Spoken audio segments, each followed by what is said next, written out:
Ça nous donne l'occasion d'interpeller encore une fois le procureur de la République. Ce qui se passe là, ce n'est pas la faute du gouvernement. Ce n'est pas le gouvernement qui envoie les gens pour aller se mettre dans ce genre de réseau.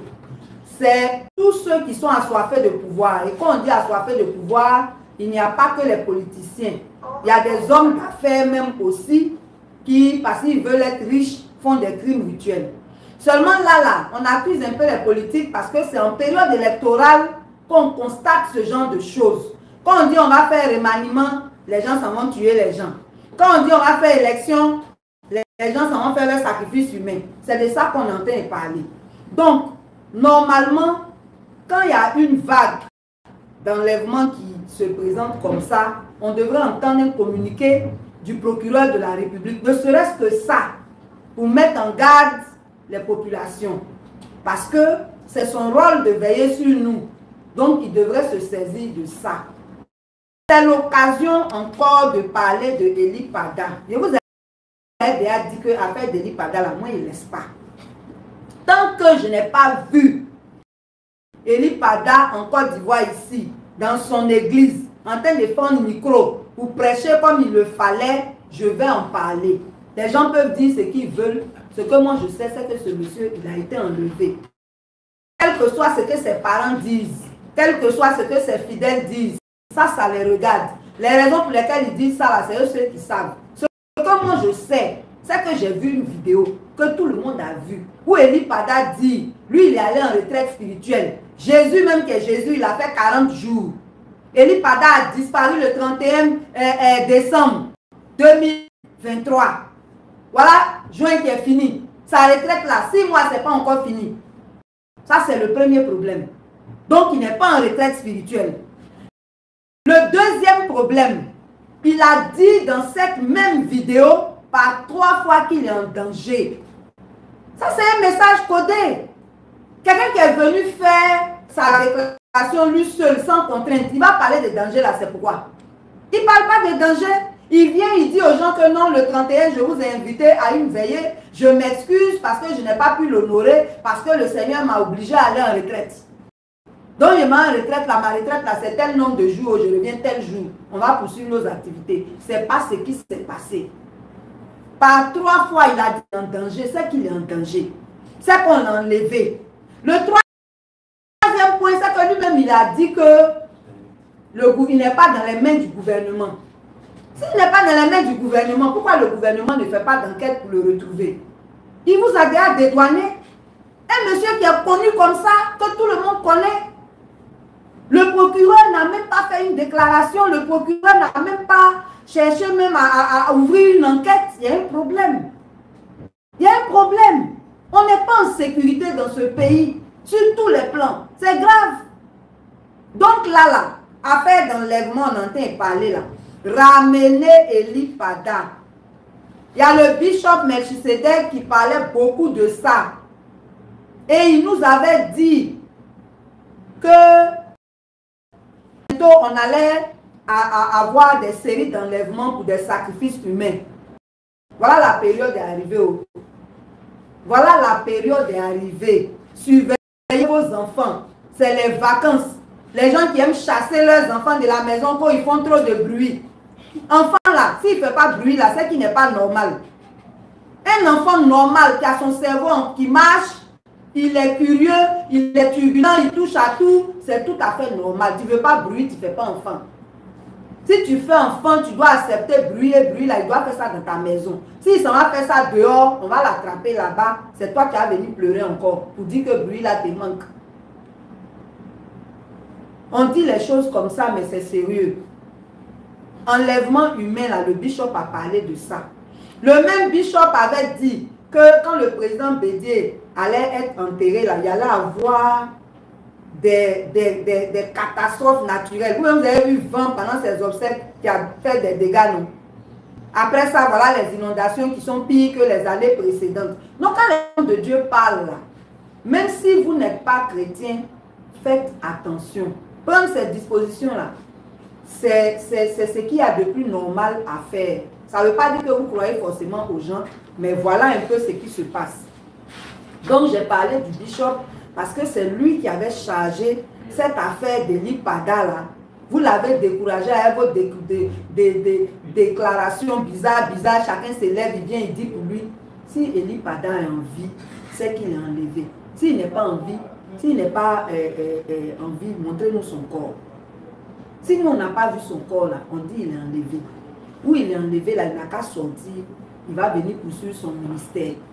Parce que Dieu là, il fait ce qu'il veut. C'est pas parce que vous allez attraper quelqu'un que ce qu'il va dire ne va pas se réaliser. Attraper quelqu'un que Dieu ne va pas faire sa volonté. Donc quittez dans ça là pour vous-même votre salut aussi. Voilà. Donc on va poursuivre. On va poursuivre pour dire que il y a tellement de choses qui se passent dans notre pays là. Donc, monsieur Aogo, voilà. Bonjour. Bonjour, madame. Eh, vraiment Yako. Donc aujourd'hui, c'est pas un fait heureux et ça ne fait pas plaisir de parler de sa souffrance, mais en même temps c'est nécessaire que les gens voient que c'est pas une histoire de seulement ce qu'on fait sur Facebook, mais ceux qui vivent la situation en direct là, il faut qu'ils viennent vous parler. Son épouse, elle a été traumatisée, elle ne peut pas parler, elle ne veut même pas qu'on la voie aussi, ça peut être dangereux pour elle. Donc, lui, il est venu en parler juste pour vous aider à prendre vos dispositions afin de ne pas vivre la même chose. Donc, monsieur Aogo, qu'est-ce qui s'est passé? Merci, madame la présidente.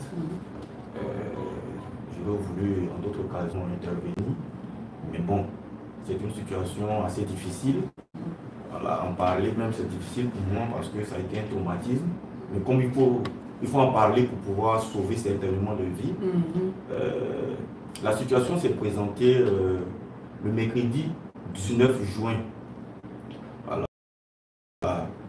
Mon épouse était allée accompagner sa soeur qui devait sortir du pays à l'aéroport Félix Houphouët-Boigny.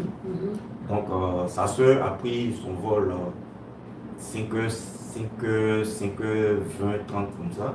Donc elle est partie. Elle devait retourner sur Dabou, mais il y a eu des imprévus, donc elle n'avait pas assez d'argent sur elle. Voilà. Donc elle était obligée de prendre un taxi Woro pour sortir sur la voie principale. Voilà. Vous savez qu'il y a pratiquement 2 entrées pour accéder à l'aéroport. À la voie de Akwaba. Et puis à l'autre voie qui passe par derrière Wafla. Mais elle ne maîtrise pas le secteur. Donc, elle a été, on l'a conseillé de prendre un Woro pour sortir sur la voie au niveau de derrière Waf. Voilà, où il y a le commissariat. Il y a le commissariat. Ah oui, avant même ça. Voilà. Okay. Donc, c'est ce qu'elle a fait. Voilà, c'est ce qu'elle a fait. Mais malheureusement, pour elle, comme elle ne maîtrise pas vraiment tous les paramètres, parce qu'elle était venue à Yango. Hein. Voilà. Donc, elle s'est fait accompagner par un monsieur qui travaillait au niveau de l'aéroport, qui emballe les bagages. Mais malheureusement pour elle, le monsieur est descendu avant elle. Et il a confié au chauffeur. Le chauffeur étant complice de la situation. Voilà, c'est ça la réalité. Oh là là, le ça chauffeur plus grave. est complice de la situation. Elle ne savait pas. Je vais pas donner les détails. Voilà, je ne vais pas donner les détails. Mais, arrivé à un endroit, le chauffeur a marqué une pause. Ils étaient seuls dans le véhicule. Voilà. Okay. Parce que quand ils sont descendus, quand le monsieur il était à quelle heure? 5h30 et 6h. Du matin? Du matin. Voilà, oui, il faisait nuit. Voilà, 5h30 et 6h. Voilà. C'est à cette heure-là. Donc, le chauffeur a marqué une pause. Et 2 personnes sont rentrées. Comme des clients. Comme des clients à l'arrière. Donc, ils l'ont encadré. Et ils ont proféré des paroles que je ne vais pas, voilà, je vais pas le dire en direct ici. Voilà. Donc c'est comme ça qu'ils sont allés dans un endroit. Avec elle. Voilà. Et arrivé là-bas, bon, il était question qu'ils fassent ce qu'ils devaient, ce qu'ils attendaient faire. Mais bon, Dieu qui est souverain, Dieu qui est fidèle et Dieu qui intervient pour les plus faibles, Dieu a permis qu'elles ne conviennent pas à leurs critères de choix. Parce que ce qui a fait qu'elle a eu la vie sauve, c'est qu'elle a subi plusieurs opérations. Et selon les critères, elles ne pouvaient pas correspondre. C'est ainsi que... Ah, donc ils l'ont déshabillé? Bon, leur fétiche, leur fétiche a déclaré que quelqu'un a subi une opération ici. Oui. Tu vois clair. Voilà. Donc c'est comme ça qu'elle a dit effectivement elle a subi plusieurs opérations. Et c'est comme ça que brutalement, bon, j'ai pas un certain fait. Voilà, ils l'ont pris, ils l'ont agité sur la route. C'est comme cela que, de façon résumée, qu'elle avait la vie sauve. Sinon, elle n'a pas entrepris quelconque action puisqu'elle était déjà maîtrisée. Si, voilà. Bien sûr. Donc, ce que je voulais dire au travers de ce témoignage, c'est d'interpeller les uns et les autres. Cette situation est une réalité.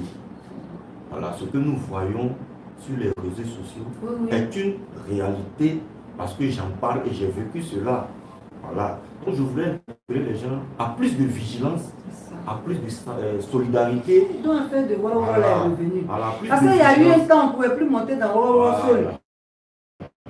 Donc il faut plus de vigilance pour qu'on puisse sauver des vies.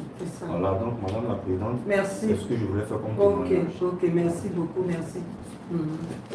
D'accord. Bon, vous avez entendu, hein, on ne va pas s'étendre dessus, mais il faut être vigilant, comme il a dit. Et comme je disais aussi tout à l'heure, il y a eu un temps où on avait peur de monter dans les Woro. Surtout si vous voyez qu'il y a 2 hommes, mais là aussi, on a vu aussi que des gens utilisent parfois des femmes. Il y a des femmes aussi qui sont voyous. Tu vas voir femme dedans, tu vas penser que bon, il n'y a pas de problème. Or, elle-même, elle est dans le groupe aussi. Donc, vraiment, c'est de beaucoup prier aussi.